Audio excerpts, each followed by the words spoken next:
In this video, we're going to talk about the Banded Stalder Press and the patterning that the Stalder Press might need. For me, the Banded Stalder Press is a great drill for the patterning, but not necessarily the strength for the Stalder Press. What tends to happen in the Stalder Press is that people unravel their legs too soon and it elongates the leverage. What we're looking for instead is the head and the hips to work together, two heavy objects at either end of the lever arm, to help us get into position before we then elongate the leverage to press up. So the Stalder can be seen in two parts.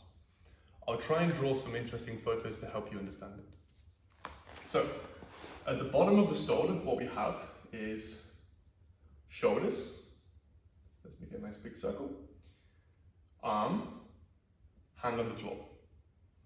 We have a heavy, let's say, head somewhere here. We have the back, and a big heavy hip. Without drawing in the legs, already you can see this is something like a basic T lever with a few details. The head's here and the hips are here, okay? What we're looking for here is the head to drop down and reciprocate with the hips going upwards and vice versa. So if I imagine I draw the legs on, and I'm lovely and curved in the spine. There's my eye, there's my nose, and if you can see that on the video, probably not. What's going to happen is we're looking for, let me change colour. Let's go green. I want the force of the head driving down to give me some inertia, just to break my inertia, sorry, to give me some momentum to lift the hips upwards. If, and this is the big if, I do it in red. If I have an issue and I try, rather than doing this, I try and get my legs from under me first of all, two things happen. A, I'm not mobile enough and they hit the floor, rep over because I can't get any further. Or B, I'm super mobile or I'm on a raised surface and I get my legs out to this position. And now we have a huge elongated lever where, as I drew here, we now have hands here, head and neck here, hip, and an extra bit of the legs. And this is our center point. So we have this compared to this on either side of this center point. Small head, big body, very heavy hips, very long legs. This is a full planche or a straddle planche, and we don't want this in the Stalder. Instead, what we're looking for is back to our position. I scrub the red out.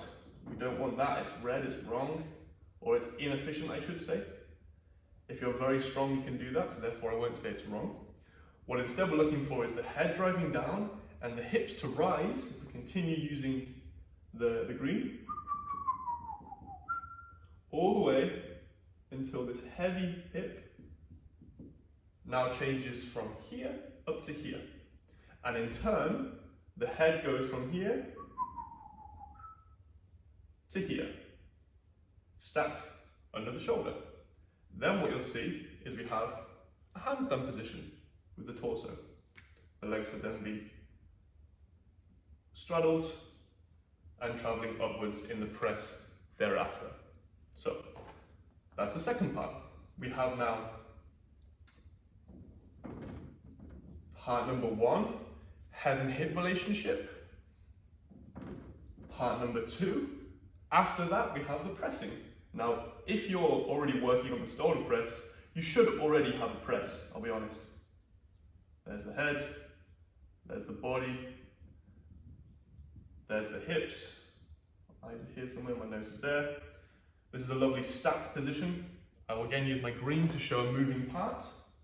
I have legs here in the straddle and the leg the other side.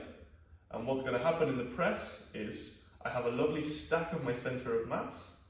My shoulders move a little bit forward to counterbalance the legs. And the legs move out and up in this direction all the way until the leg is stacked above us. That's simply the second part. We're looking at moving the shoulder as little as possible, using the hips as much as possible in order to not elongate the leverage and press into the handstand.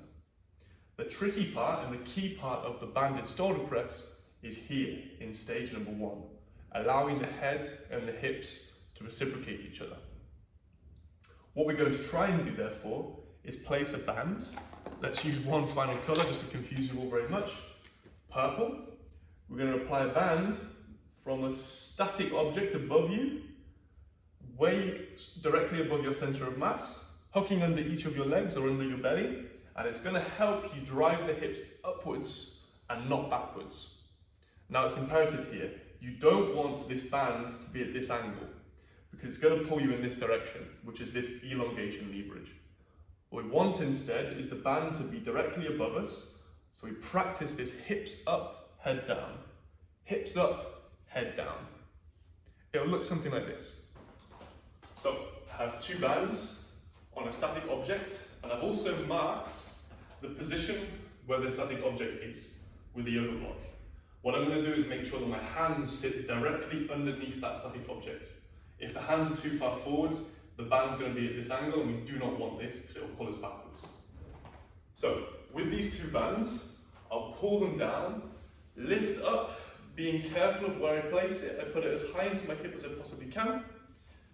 On the other side, I do the same thing, pulling down, stepping through, placing it nice and high in my hip.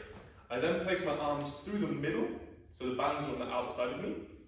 And I then get down into my little froggy position. Again, placing the hands down as close to the block directly under this, for me, a bar as possible. And then elongate into my straddle. It's important to note here that because of the buoyancy, you won't be able to get into your full straddle. What we're looking at is this high straddle L-sit up into the piked straddle handstand.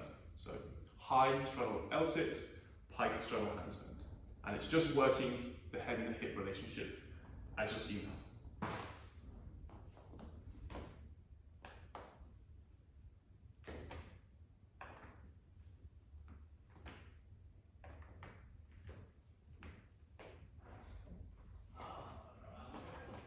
Like so.